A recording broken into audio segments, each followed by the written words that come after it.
Shalom Elohim, apa kabar saudara, teman-teman sekalian? Saya berharap saudara dan teman-teman semua sehat dan bahagia dan selalu dalam perlindungan Tuhan yang sempurna. Nah, saudara sekalian, hari ini kita akan mendengarkan kesaksian dari seorang artis penyanyi dangdut yang berasal dari Palembang, Wongkito Galo. Beliau bernama Ibu Lucy Darmawati atau nama panggungnya Lucy Daiva. Saudara, bagaimana beliau bisa berkenalan dengan Kristus? Itu bermula dari suatu peristiwa yang adikodrati, suatu peristiwa yang supranatural. Beliau mengalami suatu kelepasan ketika ikut bernyanyi dalam sebuah pujian penyembahan di gereja. Luar biasa, saudara. Kesaksian ini sungguh dramatis, ya, cukup panjang, dan nanti kita akan menontonnya dalam dua bagian. Ini bagian pertama, bagaimana Tuhan menjamah beliau ketika sedang dalam pujian penyembahan yang justru beliau tidak suka. Saudara, mari kita dengarkan atau kita saksikan ceritanya. Perkenalkan, saya Lucy Darmawati. Saya lahir dari keluarga besar Palembang. Bapak ibu saya berasal dari Palembang. Dan saya pun lahir di Palembang. Dan tahun 78, ibu saya bawa saya ke Jakarta untuk merantau. Singkat cerita, tahun demi tahun kami lalui. Dan saya mendapatkan pendidikan agama yang sangat agamais, sangat ketat. Saya tidak pernah tahu agama yang lain, saya tahunya agama saya terdahulu Islam yang paling baik dan benar. Saya ikut ngaji, bahkan saya SD-nya tuh dua, saya SD biasa dan SD madrasah. Saking ibu saya pengen menyekolahkan saya, supaya saya mungkin bisa lebih baik di agama saya. Singkat cerita, tahun demi tahun, saya merasa saya seorang muslimah sejati. Lalu, saya mulai merasa tidak bahagia. Mungkin karena faktor orang tua saya, ibu saya tuh anaknya banyak. Anaknya 7 waktu itu. Awalnya belum 7 ya. Saya anak ketiga. Lalu lahirlah yang keempat. Lalu lahirlah yang kelima. Waktu itu saya masih kecil, saya berpikir ibu saya lahir terus gitu ya. Terus saya mulai merasa tidak disayang. Saya memang merasa selalu dari kecil tuh tidak disayang sama orang tua saya. Mulai ada diskriminasi terhadap saya dan sampai saya berakhir SD, 6 SD, saya merasa ada diskriminasi terhadap hidup saya gitu loh. Saya merasa saya anak perempuan satu-satunya. Ibu saya punya 7 anak, saya ketiga dan yang ke-6 adalah perempuan. Pada saat itu saya merasa ibu saya ini nggak pernah sayang sama saya. Yang ada di otaknya ibu saya, uang dan uang buat diri saya. Saya harus menghasilkan uang buat ibu saya. Sampai akhirnya saya tamat SD, saya tidak boleh sekolah. Ibu saya bilang, kamu nggak usah sekolah. Kamu cari uang untuk kakakmu tamat SMA kan ya pada saat itu. Akhirnya tamat SD saya tidak sekolah, saudara. Saya tidak sekolah, saya bekerja di pabrik, dari pabrik satu, pabrik yang lain, masih kecil usia 12 tahun ya. Saya tetap kerja, saya dapat uang, saya kasih ibu saya, dapat uang, saya kasih ibu saya dengan harapan saya bisa disayang sama ibu saya. Tapi yang saya dapatkan tetap sama. Ibu saya itu tidak pernah lepas omelan sama saya. Sehingga membuat saya sakit hati saya. Saya merasa ibu saya nggak pernah sayang sama saya. Saya ini anak siapa? Itu manusiawi sekali pada saat kita sebagai seorang anak berpikir, kenapa mama saya ini kok benci sekali sama saya? Saya sampai berpikir, apakah saya anak pungut? Singkat cerita, tahun demi tahun saya lalui, saya minta masuk ke SMA, 1 tahun saya tidak sekolah, lalu ibu saya dapetin uang dari hasil gusuran, waktu itu saya tinggal di Jakarta teman-teman, saudara. Saya tinggal di Jakarta dan saat itu daerah Sunter, saya dapat gusuran, ibu saya pindah, lalu ada teman SD saya yang sama seperti saya, tidak sekolah, lalu dia disekolahin. Saya minta tolong sama ibu saya, ngemis-ngemis saya minta sekolah. Saya bilang, mama saya mau sekolah. Singkat cerita, ibu saya cuma bilang gini, kalau lu mau sekolah, sekolah. Tapi jangan salahin gue, karena ibu saya itu orang Palembang, tapi logatnya tuh Jakarta gitu. Jangan salahin gue, nanti lu gak bisa bayar sekolah. Ya udah gak apa-apa, Ma, nanti aku bayar sendiri. Singkat cerita, SMP aku lalui kelas 1, kelas 2, kelas 3. Dan itu benar terjadi. Ibu saya tuh susah sekali untuk bayar sekolah buat saya. Karena pada saat itu memang kehidupan kami itu susah dan sulit sekali, bahkan mungkin buat makan. Tapi yang saya lihat tidak begitu. Saya lihat pada saat itu ibu saya tuh begitu pilih kasihnya terhadap saya. Saya lihat ibu saya tuh kalau buat anak laki-lakinya dia relain, dia bela-belain buat anak laki-lakinya. Akhirnya saya bisa tamat sekolah itu pun karena benar-benar saya lakukan sendiri. Kalau kalau libur waktu itu ya, waktu zaman saya masih SD, SMP, bukan SD, SMP, kalau libur kan 1 bulan pada saat itu. Jadi 1 bulan tuh saya gunakan untuk cari uang. Saya kerja di pabrik yang dulu pernah saya kerja. Tuh Tuhan baik pada saat itu pun Tuhan sudah sayang sama saya. Saya kerja, uangnya saya taruh dan saya simpan lalu saya kasih bayar 6 bulan sebelum saya libur. Jadi begitu setiap tahunnya sampai saya tamat SMP. Lalu saya punya bakat memang dari kecil nyanyi, saya suka nyanyi. Tapi karena saya merasa anak orang nggak punya, jadi saya nggak tahu saya harus di mana menyalurkan bakat saya. Apalah saya anak orang susah, bapak saya cuma tukang ojek, tukang kadang-kadang narik beca gitu ya. Ibu saya cuma perabutan dan buruh biasa gitu, yang kadang-kadang jualan, kadang enggak. Apalah saya sekolah pun saya harus biaya sendiri sejak SMP. Lalu singkat cerita, saya masuk SMA negeri. Nah, disitulah Tuhan benar-benar, pada saat itu saya belum kenal Tuhan ya. Saya selalu setiap doa saya menangis, saya cuma bilang, ya Allah kenapa hidup saya seperti ini. Dari kecil seperti itu, lalu saya SMA, nah mulai di saya SMA itu kehidupan mulai berpihak kepada saya. Saya kelas 1 SMA, ada satu studio musik yang mencari vokalis. Singkat cerita saya melamar di sana, lalu tapi tetap saja ibu saya tetap merasa saya itu nggak pantas ya, bahkan sering sekali saya dihina ibu saya, bahkan ibu saya bilang nggak usah sekolah karena nanti juga lari-larinya ke dapur kira-kira. Bahkan tak ayal kadang-kadang ibu saya tuh suka ngenalin laki-laki kaya sama saya. Mohon maaf, saya merasa ibu saya mau jual saya. Dulu ya saya merasa demikian. Saya sakit hati sekali pada saat itu. Lalu singkat cerita, SMA kelas 2 saya dikasih SMA kelas 2 mulai saya punya duit banyak dari hasil nyanyi. Kelas 1 nggak terlalu banyak karena saya nyanyi cuma mulai dari panggung-panggung di Ancol ya, yang bayarannya cuma 6.000 perak. Nah, kelas 2 SMA saya mulai nyanyi dari kafe ke kafe, disitulah awal mulanya saya nyanyi ke kafe. Nah, di samping itu saya sudah mulai merasa saya sudah jadi artis pada saat itu. Saya merasa saya menjadi apa yang saya cita-citakan pada saat itu.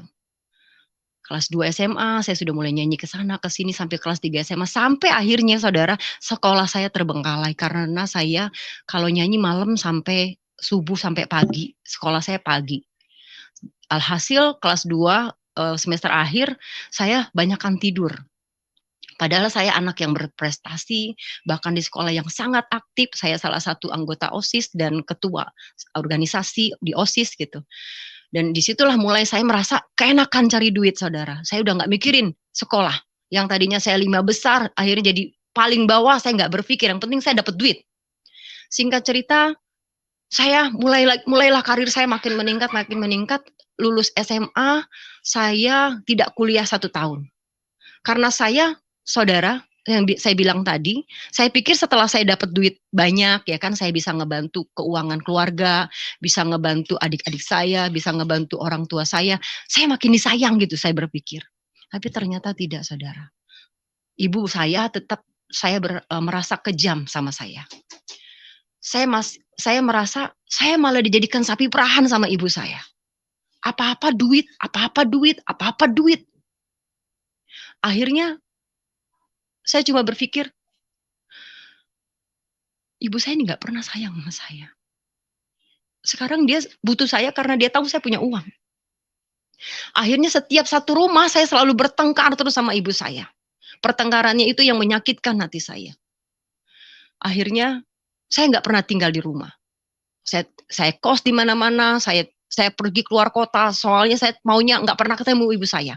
Saya jadi kayak anjing sama kucing sama ibu saya, tapi ibu saya benar-benar memanfaatkan saya. Singkat cerita, saya tuh jadi broken home dan takut mengenalkan seorang laki-laki, bahkan saya takut berhubungan sama laki-laki.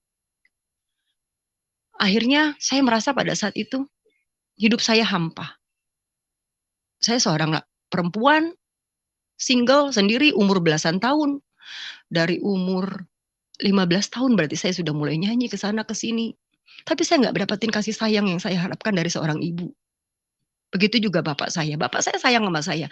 Tapi bapak saya itu di bawah tekanan ibu saya. Begitu juga kakak-kakak saya. Saya merasakan mengalami hal yang luar biasa pahit sekali di rumah. Singkat cerita, saya tuh selalu mendekatkan diri sama Allah saya pada saat itu.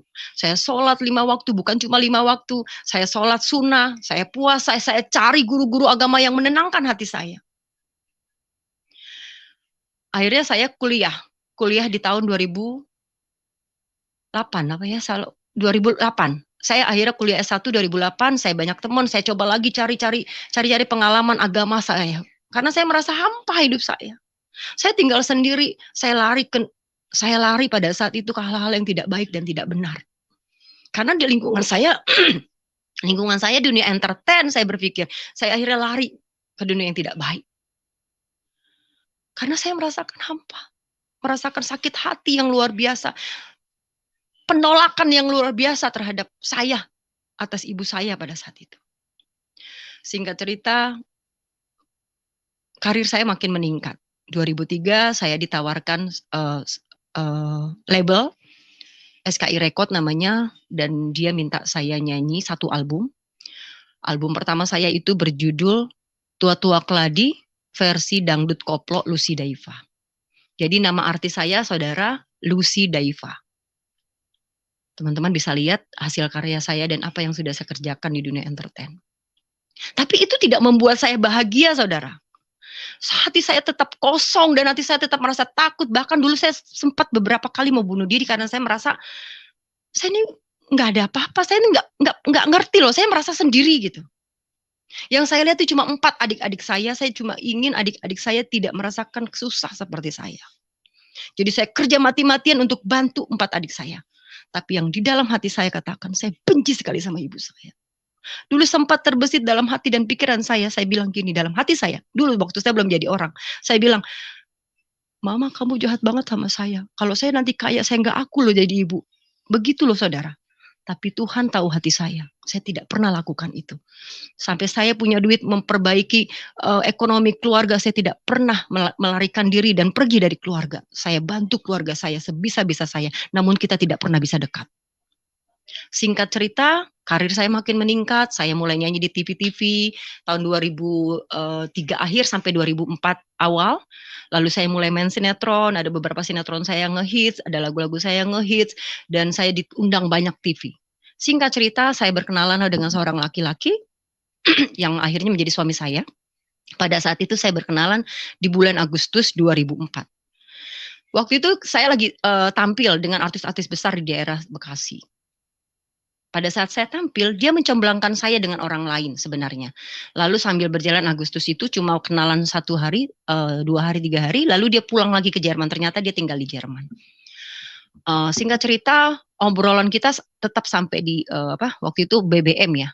Lalu terus BBM-an, dia mencoba ngejar saya dan menjomblangkan saya, tapi saya tidak mau. Lalu akhirnya dia cuma bilang gini, yaudah deh kita stop ngomongin pribadi, saya mau kontrak kamu karena kamu unik. Kamu artis yang unik, dan saya sedang cari artis yang pada saat itu memang lagi ngetop-ngetopnya Inul Daratista ya. Jadi saya termasuk di dalam deretan Inul Daratista dengan goyang ala-alanya pada saat itu. Lalu akhirnya dia minta saya untuk mengontrak saya dengan label di Jerman. Oke, kalau memang begitu saya bilang bawa aja ke sini produsernya, saya bilang. Ternyata di bulan September dia benar-benar menepati janjinya, saudara. Dia bawa produser Jerman itu 2 orang, yang satu musisi, yang satu produsernya. Lalu dia ketemu sama saya dan manajer saya, kita obrolin pekerjaan apa yang akan kita lakukan. Jadi akhirnya akan ada satu kolaborasi antara musisi Jerman dengan musisi Indonesia dan akan dikontrak di Jerman dan di Indonesia. Kira-kira demikian, kita press con lah besar-besaran. Sampai singkat cerita, saya bulan November itu dijadwalkan untuk ke Jerman dengan produser tersebut. Nah, di situ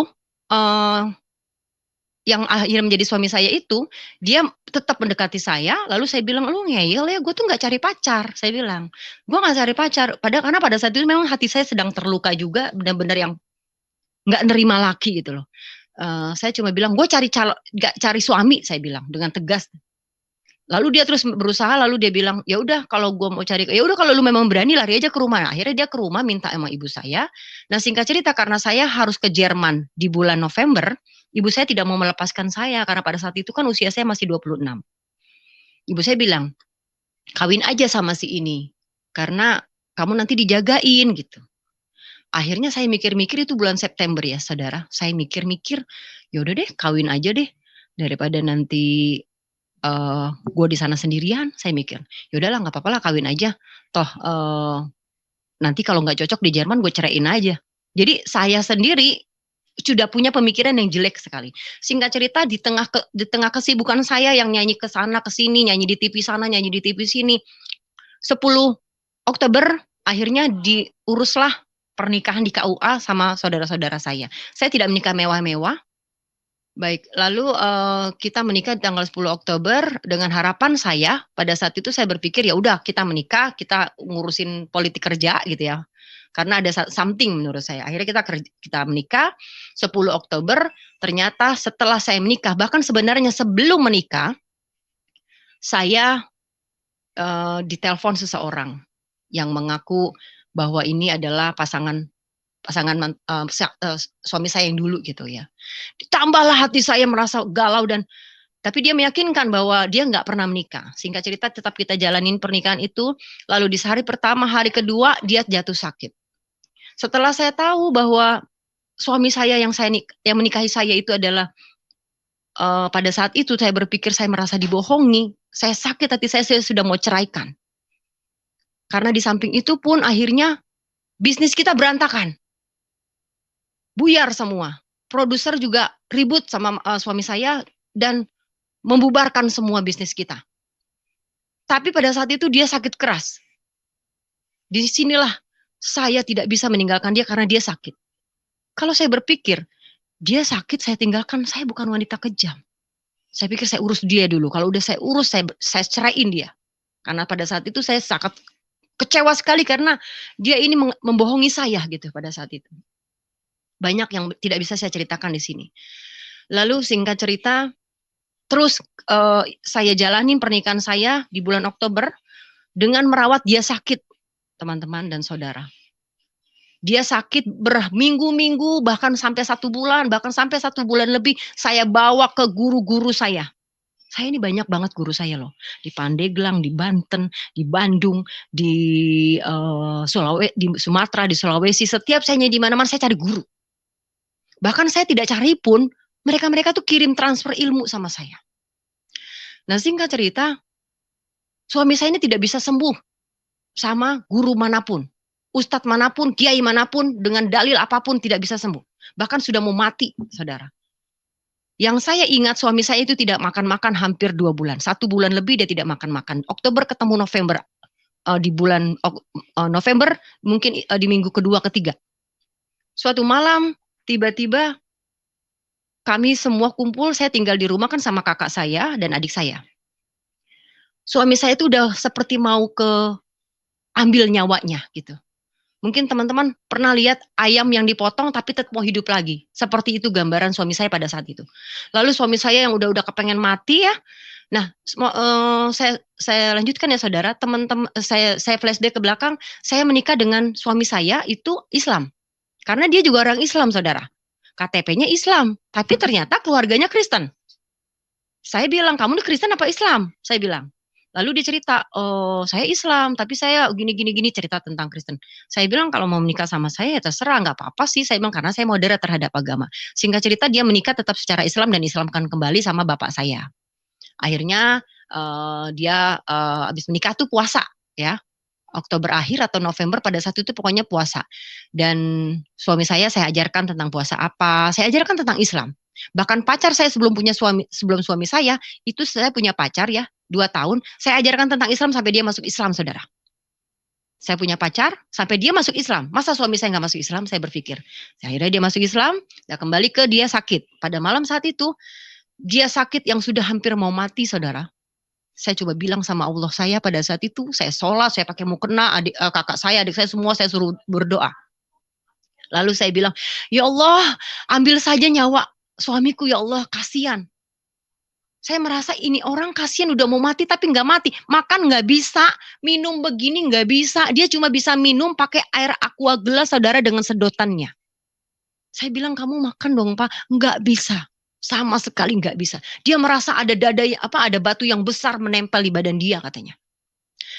Singkat cerita ada satu malam yang dia sudah yang mau diambil nyawanya itu karena kita merasakan serangan dahsyat ya pada saat itu. Teluh datang ke rumah kami, ke rumah saya kena, kakak saya kena, kami yang lagi berdoa kena semua teluh. Tapi kami hantam dan kami halau karena kebetulan saya siksen pada saat itu, saya tuh bisa bicara dengan hal gaib, bisa melihat hal gaib gitu. Nah singkat cerita, bapak mertua saya telepon saya. Lalu dia cerita, Lucy, Leo kenapa? Kata dia.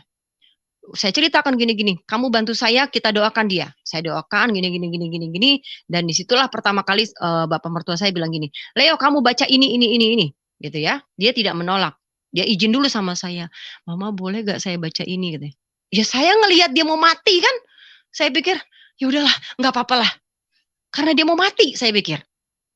Akhirnya dia membacakan, dia nggak kuat baca, dia bilang gini, tolong aku bacain. Dia minta bacakan kitab dia satu ayat saja. Dia yang bukakan, dia tunjuk sama saya bacakan ini. Saya bacakan di telinganya dia, tapi saya nggak ingat bacaan itu apa. Ya, setelah saya bacakan, lalu bapaknya diem, amin gitu. Dia minta lagu pujian, terus bapaknya bilang kalau malam ini tidak sehat juga besok pulang ke Bali. Akhirnya kami pulang ke Bali besoknya. Saya lupa itu hari apa. Akhirnya saya pergi ke Bali, hari itu juga pagi itu sekitar jam 9, jam 10 kita dapat pesawat penerbangan karena kita langsung beli tiket di sana, sampai di Bali sekitar jam 2 ya kira-kira dari sana. Akhirnya kita sampai di rumah mertua saya di daerah Canggu itu jam 3, saya ingat sekali sore. Ternyata sudah kumpul semua saudara-saudara bapak mertua saya, yang ternyata itu adalah orang-orang gereja. Lalu mereka bilang sama saya, izin sama saya, Pak gambarnya nggak bergerak ya Pak? Halo? Ya, bergerak kok Ibu, bergerak. Oh ya udah Tetap. berarti saya terus ya Pak. Iya Ya, baik. terus. Lalu ternyata di sana itu saya lupa ada berapa orang tapi saya lihat banyak gitu. Mereka bapak mertua saya khususnya karena pada saat itu saya lagi puasa ya. Mertua saya bilang, Lucy, ini kami mau doakan nama suami saya pada saat itu Leo ya. Nama suami saya Leo. Leo pakai cara Kristen boleh katanya gitu. Saya bilang boleh, karena menurut saya udah ikhlas Pak, ini laki saya mau mati, saya pikir dia mau mati, jadi saya relain aja, dia mau ngapain, saya relain pada saat itu. Iya boleh, dan suami saya juga bilang, saya boleh ya, iya boleh, saya bilang. Akhirnya mereka mendoakan secara Kristen, terus dengan bijaksananya memang mertua saya bilang, Lucy, tapi Lucy doakan dengan cara Lucy ya. Tapi perlu dicatat teman-teman dan saudara seiman, bapak mertua saya ternyata notabene pun orang-orang Islam, bahkan ibu mertua saya punya pesantren di Purwakarta. Jadi dia menemui ketemu Tuhan Yesus satu demi satu tidak berbarengan. Ya, kembali kepada saya, akhirnya mereka mendoakan dan nyanyi pujian dan entahlah pada saat itu saya tidak paham ya. Pada saat itu mereka mendoakan dengan cara mereka, saya doakan dengan cara saya baca ayat kursi, saya baca Al-Fatihah, saya baca semua ayat yang saya tahu.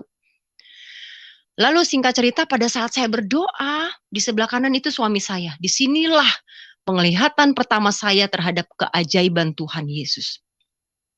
Itu tahun 2004 November, saudara. Saya berdoa dengan cara saya doakan, saya baca Al-Fatihah, saya baca ayat kursi, semua saya baca, saudara. Tiba-tiba pada saat saya merem dan saya sambil baca doa seperti itu, saya tuh tiba-tiba tidak ada di situ, saudara. Saya tiba-tiba ada di sebuah taman padang rumput hijau yang meluas, melintang luas, yang dipenuhi dengan pohon-pohon yang rindang, tapi tidak menakutkan, saudara. Saya berada di sana, itu dalam keadaan saya tidak berdoa, tapi benar-benar saya merasa ada di sana. Bukan mimpi, saya merasa roh saya dibawa ke sana. Lalu saya berpikir, ini apa ya Allah, subhanallah, astagfirullahaladzim, subhanallah. Saya nyebut berkali-kali, tapi saya tidak takut. Saya bahagia dan saya malah senang banget. Ya Allah, ya Allah, ya Allah, gila, bagus banget, bagus banget. Terus saya berlari-larian, saudara. Pohon-pohon rindang yang seperti hutan, tapi bagus gitu. Pohon-pohonnya besar, kecil, tertata rapi, dan Rumput-rumputnya itu tebal-tebal, saya rasakan tebal-tebal, tapi tidak basah, tidak lembab. Saya tidak pakai apa-apa, nggak pakai alas kaki. Saya berlarian di situ, saya senang sekali. Sampai akhirnya saya terus mengikuti. Saya melihat tiba-tiba di ujung sana ada sebuah baki, saudara. Bentuknya seperti ini, terbuat dari emas. Saya dekati, ya Allah Tuhan, astagfirullahaladzim, ya Allah, itu apa? Lalu saya dekati, pada saat saya dekati, itu kan tinggi sekali, dia baki sebesar banget, dan berterbanganlah bulat-bulat segini seperti anggur yang lama-lama berterbangan, akhirnya menyerupai sebuah sinar kemuliaan, sekarang saya tahu bahwa itu sinar kemuliaan Tuhan. Dulu saya berpikir itu sinar surya, saudara. Sinar surya yang kuning, tapi bagus, luar biasa. Tapi saya melihat di balik itu ada sebuah gerbang yang besar sekali tertutup, saudara. Saya mau nyamperin itu baki, karena besar sekali ya. Tiba-tiba suami saya yang lagi didoakan itu, mungkin manifestasi ya, dia menendang saya. Entah menendang, entah menyenggol, saya nggak tahu. Karena kan saya pada saat itu lagi merem juga. Jadi dia, astagfirullahaladzim, ya Allah, subhanallah, subhanallah. Saya bilang, subhanallah, astagfirullah. Oh iya, gue lagi ngedoain suami gue nih, dalam hati saya. Akhirnya saya balik lagi doain dia. Karena dia mulai manifestasi dan merontah-rontah dan mengeluarkan keringat dan mengeluarkan muntah-muntah. Yang maaf saudara, baunya seperti comberan. Baunya, bahkan bau keringatnya saya nggak tahan, saudara. Baunya, sumpah, itu kayak comberan yang baunya luar biasa. Bahkan keringatnya dia, muntahnya dia. Saya nggak mengerti kok bisa seperti itu.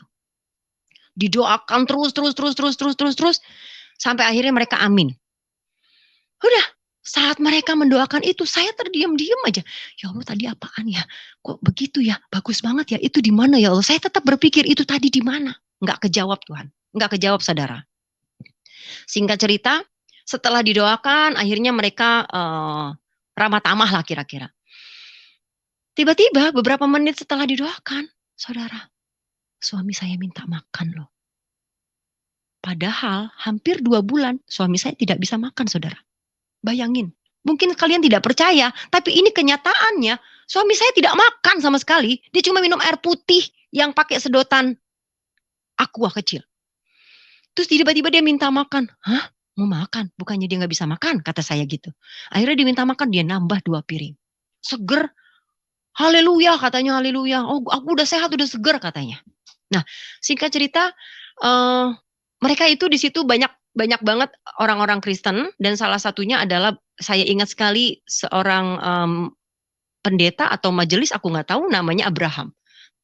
Akhirnya dia bersaksi, Lucy, saya juga dari Kedar, katanya. Saya Ustadz di Gontor, dia ceritakan tentang masa dia gitu ya, kesaksiannya dia. Sebelum itu saya tahu duluan, makanya saya bertanya. Jadi saya bertanya dan saya nantang itu Ustadz. Saya sombong, saudara. Saya merasa ilmu saya lebih tinggi dan ilmu saya lebih banyak gitu. Saya tantang dia, saya bilang, kenapa kamu jadi orang Kristen? Galak banget saya. Saya bilang, lalu dia cerita tentang kesaksian dia. Saya nggak tahu itu kesaksian, dia cerita gini-gini, saya tangkis semua pakai ayat, saya tangkis pakai ayat. Ujung-ujungnya, saya cuma bilang, sudah stop. Kamu aja yang imannya nggak kuat. Kamu saja yang imanmu bisa dibeli, makanya kamu bisa masuk Kristen. Jahat sekali mulut saya pada saat itu, saudara. Selesai dari situ mereka semua pulang, saudara. Tapi dari kesaksian itu dan dari apa yang saya lihat, apa yang dilakukan doanya orang Kristen, habis doa, habis buka puasa, saya kan puasa, mertua saya nyiapin puasa, buka ya, saya puasa, saya buka puasa, lalu saya sholat, tarawih di rumah, ibu mertua saya nyuruh saya sholat, tapi di masjid saya bilang nggak apa-apa, saya sholat di sini, lalu malam-malam habis witir saya sambung langsung ke tahajud. Saya sholatnya agak malam, saya langsung ke tahajud, itu di atas jam 2 kira-kira ya, jam 3-an saya sholat. Setelah lepas tahajud, saya berdoa di bawah kaki pangkuan Allah Subhanahu wa Ta'ala pada saat itu. Ya, pada saat itu saya bercerita. Saya berdoa yang doa 26 tahun saya tidak pernah ucapkan di depan Tuhan saya pada saat itu. Doa saya seperti ini, saudara. Saya bilang, ya Allah, Engkau siapa ya Allah? Kenapa aku begitu jauh dari Engkau ya Allah? Kenapa hidupku begitu hampa ya Allah? Kenapa aku tidak bisa begitu dekat dengan Engkau ya Allah? Kenapa engkau begitu susahnya aku temui ya Allah? Saya bilang. Karena saudara, ajaran saya mengatakan, kita ini bukan siapa-siapa di mata Allah. Jadi kalau mau minta apa-apa, mohon maaf ya, ajaran saya dulu. Kalau saya mau minta apa-apa, contoh nih, job saya udah mulai sepi nih, saya larilah ke abah saya gitu, abah ustadz saya bilang, abah saya jobnya sepi nih, ya udah sini, nanti dibacain nasi nama anak-anak yatim, nanti didoain nama anak-anak yatim, nanti udah bayar aja sekian-sekian, nanti baru kabul. Suatu saat saya beranikan diri, saya bilang, abah kenapa sih, saya kan bisa aja minta langsung aja sama Allah, berdoa, minta aja langsung sama Allah. Kenapa sih saya harus selalu melalui ustadz, melalui ini? Jawabannya cuma satu. Kamu ketemu presiden aja nggak bisa langsung. Bagaimana mau ketemu Allah? Emang kamu siapa? Sehebat apa kamu ketemu Allah? Katanya gitu, saudara. Disitulah ajaran saya. Mungkin juga saudara-saudara saya yang masih belum mengenal Yesus mengalami hal seperti itu. Jadi mau ketemu Allah tuh susah, saudara. Kita mau nungging-nungging puluhan rakaat pun, kalau kita bukan siapa-siapa, kita tidak bisa bertemu dengan Allah. Nah, singkat cerita, saya lanjutkan, saya bilang, saya begitu susah ketemu engkau ya Allah, saya bilang. Nah, ada satu kata yang luar biasa yang saya ingat sampai saat ini, dan itulah titik cikal Tuhan masuk lewat saya. Saya bilang, ya Allah, kata mereka itu adalah orang-orang Kristen yang mendoakan suami saya, saudara. Saya bilang, kata mereka, engkau itu Yesus. Astagfirullahaladzim, subhanallah, ya Allah, ya Allah, ya Allah, ya Allah. Aduh ya Allah, ampuni mereka ya Allah, maafin mereka ya Allah. Ya Allah, ampuni mereka ya Allah, ampuni mereka. Tapi ya Allah, kalau memang engkau itu Yesus ya Allah, perkenalkan dirimu kepadaku ya Allah. Masuk ke dalam kehidupan aku ya Allah. Tapi kalau memang mereka yang salah ya Allah, tunjukkan mereka ke jalan yang benar yang engkau ridhoi ya Allah. Saya berdoa demikian ya Allah. Teman-teman. Akhirnya amin. Nothing tulus, tidak ada pemikiran apa-apa pada saat itu. Habis lepas itu, besoknya saya dibawa ke rumah, diungsikan ya, ke rumah kakak saya, dari rumah mertua, diungsikan ke rumah kakak ipar saya yang kosong. Kalian di sini aja dulu, nggak usah di rumah mama, sama bapak sama ibu. Akhirnya kami berdua tinggal di satu daerah juga, masih di daerah Bali. Kita tinggal di sana. Ya udah hari-hari kita lalui pakai suami saya baca Alkitab terus ya, karena dia sudah mulai, dia izin sama saya, maaf saya mau kembali ke Kristen, saya mau masuk Kristen lagi, boleh silakan. Dalam hati saya bilang gini, lakun biniku mulyadin, yang penting kamu punya Tuhan. Nah, pada saat itu memang ada kakak rohani saya dari Surabaya namanya Berlin Siahaan yang memantau kita terus pada saat itu, memang dipanggil ya, memantau dia, bukan saya, dia khususnya. Nah, hari demi hari kita di situ ya, saya ingatnya adalah hari Kamis. Dapat ke hari Kamis, malam Kamis saya tidur, saudara. Ini pertemuan saya kedua dengan Tuhan. Saya tidur malam Kamis malam Jumat. Di dalam tidur saya, ini tidur ya. Di dalam tidur saya dibawa ke alam barzah, saudara. Kenapa saya tahu itu alam barzah? Karena di dalam agama saya dahulu diajarkan apa itu alam barzah. Alam barzah adalah alam di mana tempat penantian orang-orang yang mau dibawa ke surga apa mau dibawa ke neraka gitu. Kami di situ banyak, saudara. Bukan 10, 20, ratusan, bukan. Miliaran orang.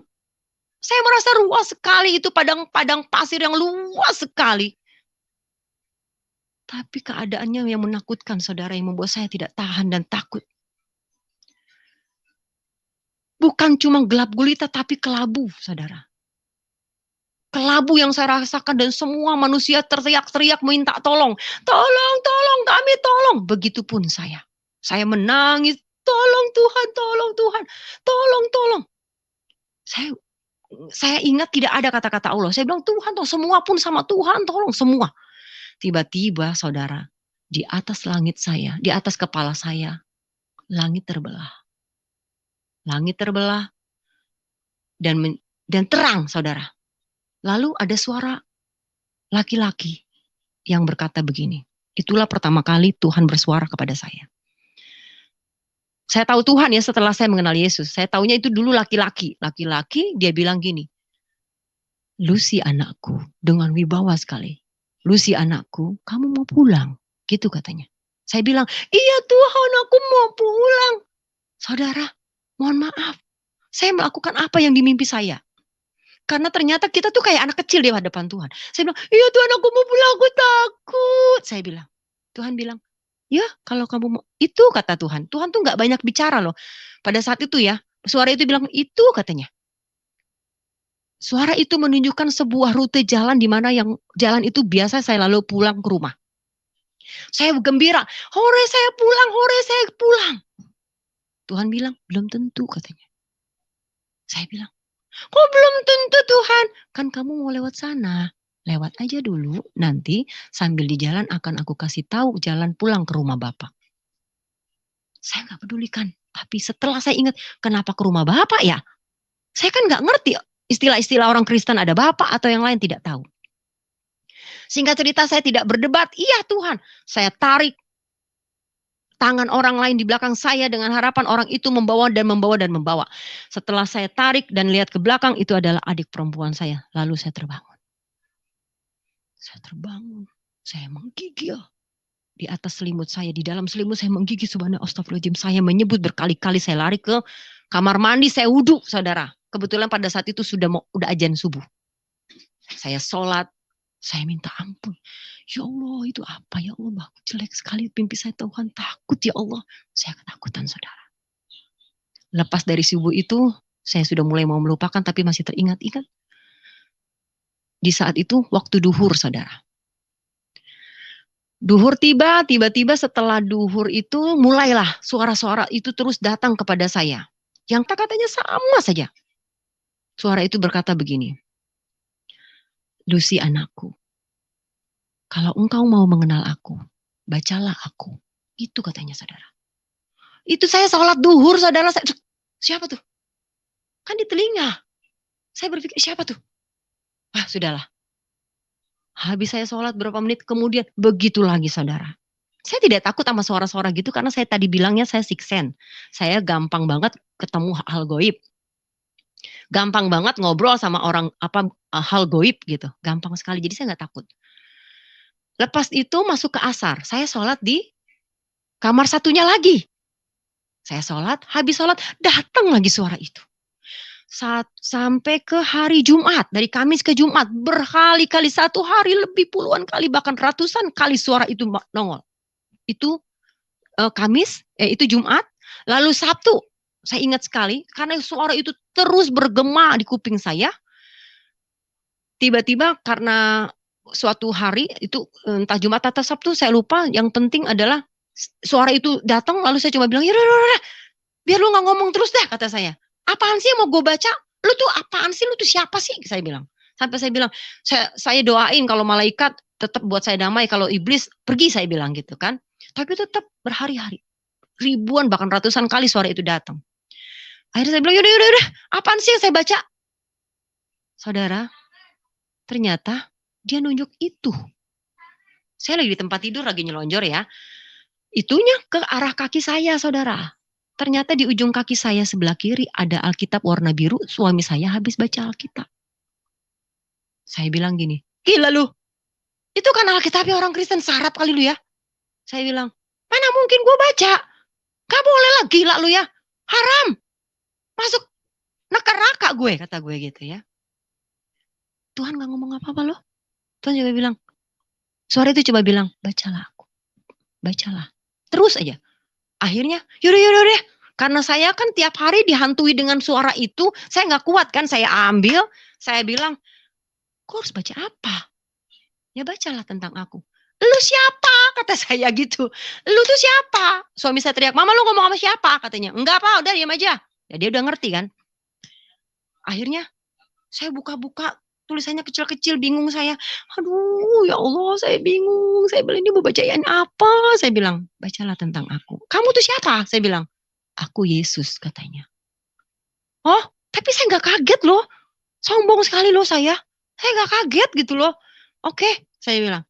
Lalu saya buka, saya mau cari nih, saya baca Yesus di mana. Kebetulan tuh buku kayak ada perikopnya gitu loh. Baca kalau mau tahu Yesus baca di mana gitu loh, saudara. Dan Alkitab itu hilang loh, nggak tahu, kayaknya dibakar ibu saya. Oke. Saya baca, mau tahu Yesus itu berarti baca Matius. Saya baca Matius, saudara. Waktu saya baca itu suara nggak datang loh. Diam, saya baca. Tapi sebelum baca, saya baca istighfar berkali-kali. Saya baca Al-Fatihah, saya baca ayat kursi. Semua ayat yang saya tahu saya baca, saya minta ampun sama Allah. Saya bilang, ya Allah maafin aku ya Allah ya, ampuni aku ya Allah ya. Jangan kau marah, jangan masuk neraka ya Allah, jangan keharamkan aku. Anggap aja aku baca novel, kata saya. Akhirnya saya baca Matius, lembar demi lembar, ayat demi ayat, itu datanglah sampai hari Sabtu, sampai malam Minggu. Bahkan sebelum itu saya mulai agak menggigil badan saya, saudara. Saya mulai merasakan ketakutan dan terheran-heran yang luar biasa. Karena saya merasakan banyak hal yang tidak saya ketahui, tapi saya tahu di dalam Alkitab itu. Padahal saya baru baca Matius, saudara. Matius, Markus, dan Lukas. Kenapa cepat? Gak tahu, saya cepat sekali baca itu. Terus saya berpikir, cepat banget. Saya sampai berpikir, gila ya, apa benar ya Yesus yang dia ceritakan itu sama Isa Al-Masih yang saya punya, gitu. Ya, di mana kalau di sini Yesus dibilang bisa menghidupkan orang mati, di sini Yesus bisa membuat burung merpati, dan banyak lagi kehebatan-kehebatan Yesus yang tidak banyak aku tahu di agamaku. Nah, singkat cerita, saya mulai takut baca. Malam Minggu, tiba-tiba mertua saya datang ke rumah. Mertua saya bilang gini, kepergok saya baca Alkitab, saya langsung tutup, saya banting Alkitab, saudara. Terus mertua saya bilang, Lucy, kalau mau tahu tentang orang Kristen, besok kan hari Minggu, ikut aja ke gereja, biar kamu tidak membenci orang Kristen. Cuma itu omongan mertua saya. Saya cuma nggak bilang iya, saya diem aja, karena masih keras hidup saya itu keras banget. Singkat cerita kami masuk ke kamar dan saya marah-marahin suami saya. Saya bilang, kau dengar ya, kau mau masuk Kristen lagi aku gak peduli. Karena kau punya imanku imanku, aku bilang. Tapi tolong kau jangan racuni saya dan jangan kau suruh bapakmu bawa-bawa saya ke gereja, saya bilang. Dia gak ngomong apa-apa. Dia cuma bilang, iya, kan cuma ngajak doang, kamu gak usah ikut, katanya. Ya udah, tidurlah kita. Besok pagi jam 6 dia sudah kuplak-kuplak bertiga mau ke gereja, saudara. Jam 6:15 saya ingat sekali. Mereka udah rapi semua mau ke gereja Lembah Pujian tadi saya ingat ya. Pak Bapak Yunus kasih tahu saya Lembah Pujian. Lalu akhirnya mereka jam 6:15 tiba-tiba nggak jadi berangkat, saudara, karena mobilnya mogok. Saya yang lagi baca-baca majalah, saya lagi baca-baca koran sambil ngelonjoran di tempat tidur, tiba-tiba saudara, saya itu seperti ada yang bangunin begini loh. Nah, dibangunin, dituntun saya ke kamar mandi, disuruh mandi, dimandiin lah saya. Saya pikir, ini mau ngapain sih, gue kok mandi gitu. Udah, dimandiin, terus tiba-tiba saya handukan, saya dibukain koper. Kamu pakai baju ini, baju ini, baju ini. Saya ingat sekali atasannya putih, bawahnya kembang-kembang warna pink. Ingat sekali, dipilihkan Tuhan saya pakai baju itu, saudara. Oke, saya bingung saya mau kemana, gitu kan. Nggak lama kemudian, suami saya masuk lagi ke kamar entah mau ngapain. Sampai sekarang saya belum bertanya, waktu itu lu mau ngapain sih masuk ke dalam kamar gitu ya. Dia masuk ke kamar, tiba-tiba dia terkaget-kaget ngeliat saya sudah cantik ya. Nggak sampai 5 menit loh, saudara. Dia cuma bilang, mau kemana kamu, Mah? Mulut ini berkata dengan apa yang dibisikkan di dalam telinga saya. Gereja. Saya ikut gereja. Suami saya, iya. Akhirnya kita keluar berdua. Setelah keluar, saudara, mobilnya nyala. Sampai suami dan mertua saya, loh kok bisa tiba-tiba nyala? Kenapa Ber? Kata gitu kan. Si Mas Berin yang benerin. Ya udahlah yang penting nyala, udah nyala. Saya duduk di belakang. Saya sambil zikir, saya sambil berdoa, ya Allah, saya mau ke gereja, Tuhan ampuni saya, Tuhan ampuni saya. Saya cuma pengen ikut, ini suara apa, kalau memang malaikat, bawa saya ke yang benar ya Allah, saya bilang gitu.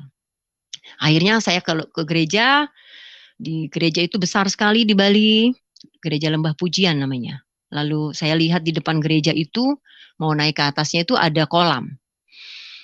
Saya bingung, saya bilang gini, lucu ya orang Kristen kok bikin kolam renang di depan gereja, saya bilang gitu ya.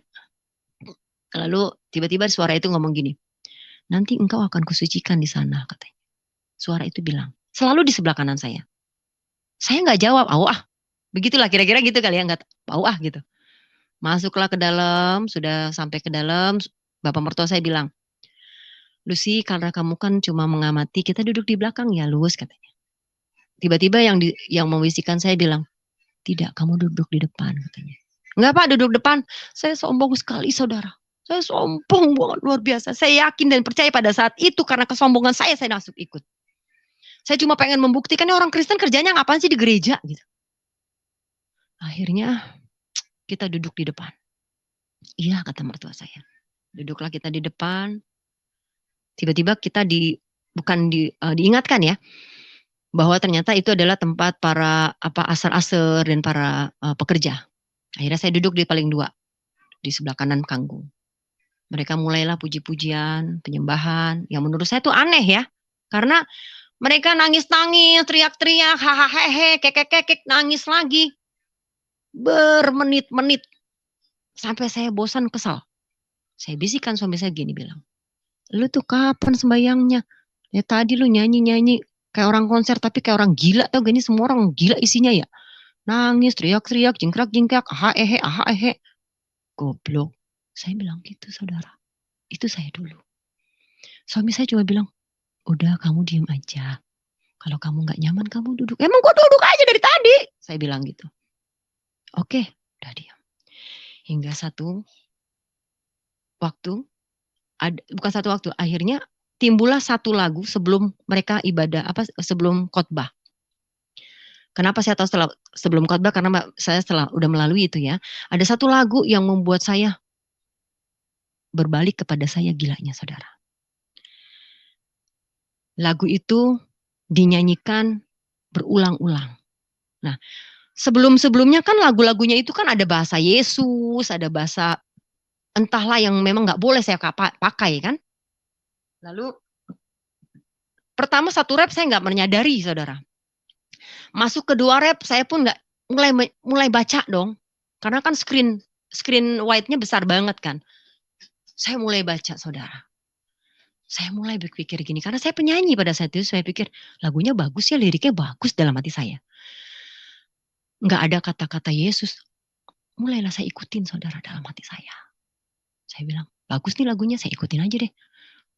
Karena memang sebenarnya saya ini adalah manusia yang penuh dengan masalah dan penuh dengan problem. Badan saya, hati saya penuh dengan masalah yang gak bisa saya selesaikan bertahun-tahun lamanya. Hati saya beku, hati saya luar biasa. Bahkan saya menikah pun saya main-main saudara. Akhirnya saya ikuti lagu itu. Saudara, lagu itulah yang membuat saya tersungkur menangis-nangis.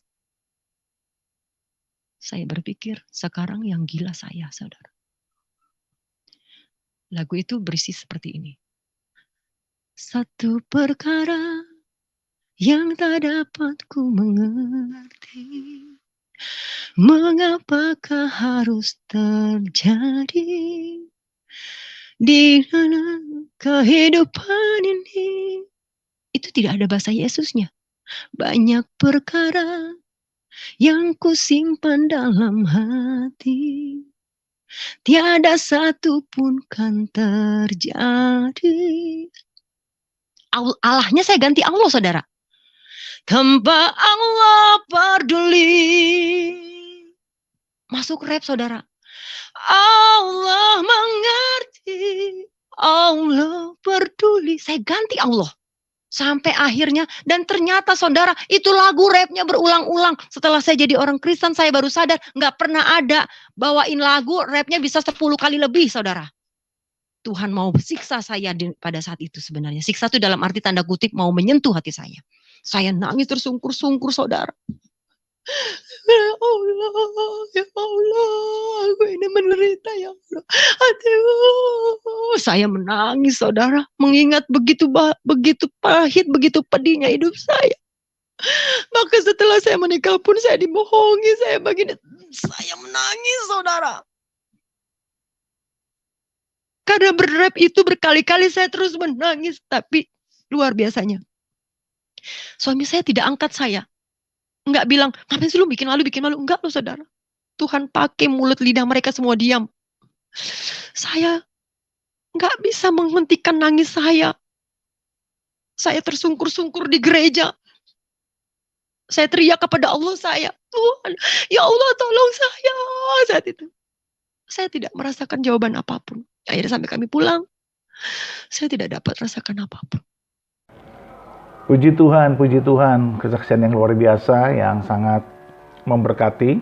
Terus terang, saya pribadi juga sangat diberkati karena hampir semua kesaksian-kesaksian yang kita saksikan itu selalu memberkati saya secara personal, secara pribadi. Dan dari Ibu Dusi, kita belajar bagaimana kekerasan hati, kepahitan, dan kebebalan akhirnya tunduk juga, takluk juga di bawah kasih Kristus.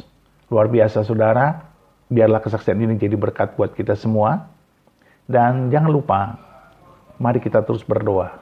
Saudara, biarlah kesaksian ini bukan hanya menguatkan iman kita, tapi juga mendorong kita untuk semakin mau berdoa agar terjadi keselamatan bagi banyak orang, terutama bangsa kita Indonesia, dari Sabang sampai Merauke. Tuhan memberkati saudara semua, di dalam nama Bapa dan Anak dan Roh Kudus, di dalam nama Tuhan Yesus.